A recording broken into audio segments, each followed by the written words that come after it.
Today, we're tackling one of the most famous, and frankly, one of the most mind-bending ideas in strategic thinking, the prisoner's dilemma. When you boil it all down, it comes to a single high-stakes question we all face in one way or another. Do you trust the other person, or do you betray them to save yourself? All right, so let's dive right in. To really get this, we've got to start with the story.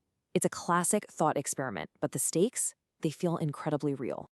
So picture this. You and a partner, you've just been arrested for a crime. Now the police have you, but they don't really have enough solid evidence to put you away for the big charge. Not yet, anyway. And here is the absolute key to the whole thing. You're totally isolated. You're in different rooms, no phones, no notes, no way to talk to each other. You have no idea what your partner is thinking or what they're about to do.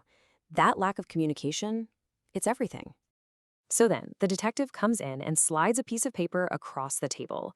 It's a deal. And the chilling part? You know for a fact your partner is looking at the exact same deal right at this very moment. So here's the deal, laid out pretty clearly. Option 1, if you both keep your mouths shut, you both walk. Total trust.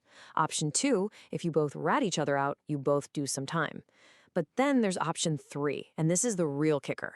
If you confess and your partner stays silent, you don't just walk free, you get a reward. Meanwhile, your loyal partner, they get the book thrown at them, a really long prison sentence. So what do you do?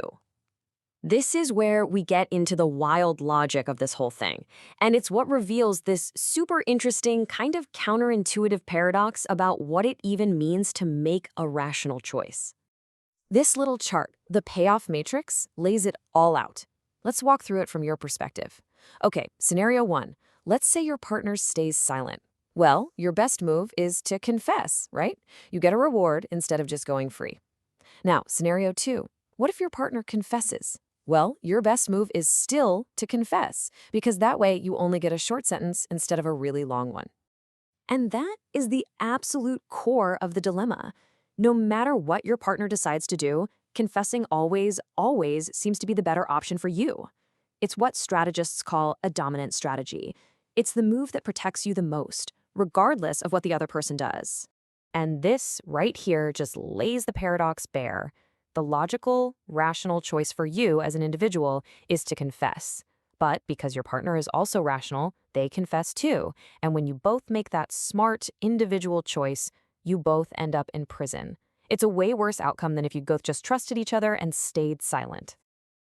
This isn't just a cool story. It's actually a foundational model in a whole field of study called game theory, which gives us a way to analyze these kinds of strategic choices in pretty much every part of life. So what even is game theory? Well, think of it as a way to use math and logic to model situations where people are in conflict or trying to make a deal. And it's all built on one big assumption, that every player, whether that's a person, a company, or even a country, is trying to get the best possible outcome for themselves. And any situation you analyze with game theory has these 4 things. You've got the players. In our story, that's you and your partner. You've got values, which is just a fancy way of saying what each of you wants, ranked from best to worst. You've got rules, like no communication. And finally, you've got the payoffs, the prison sentences or rewards we saw back in that matrix. It's also really important to get that not all games are winner take all.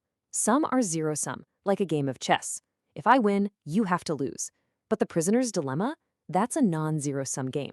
And that's fascinating because it means there are scenarios where you can both win, like by going free, or where you can both lose by ending up in jail together.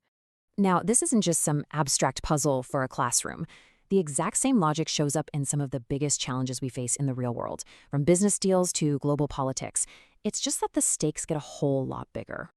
This quote from the source material really hits the nail on the head.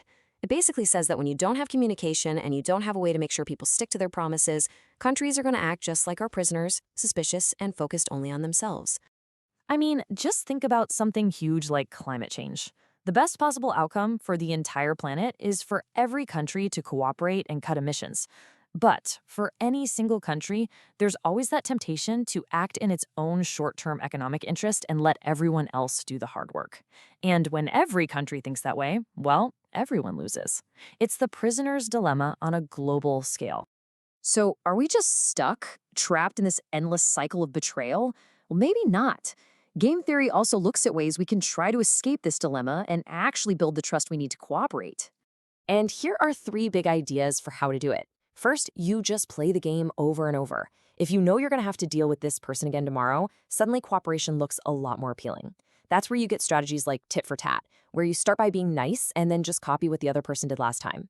Second, you can bring in a referee, like an international institution, to enforce the rules. And third, you can just question the game itself and realize that real life is way more complicated. What all these solutions really do is change the nature of the game. They take it from being a one-off, high-stakes decision and turn it into a long-term relationship, where your reputation and the trust you've built actually start to matter. Which kind of leaves us with one last big question. We get the logic, we see the trap of just looking out for number one, and we even know the ways to encourage cooperation. So why, in the real world, does it still feel like we're all stuck in our own separate cells, trying to figure out if we should trust or betray?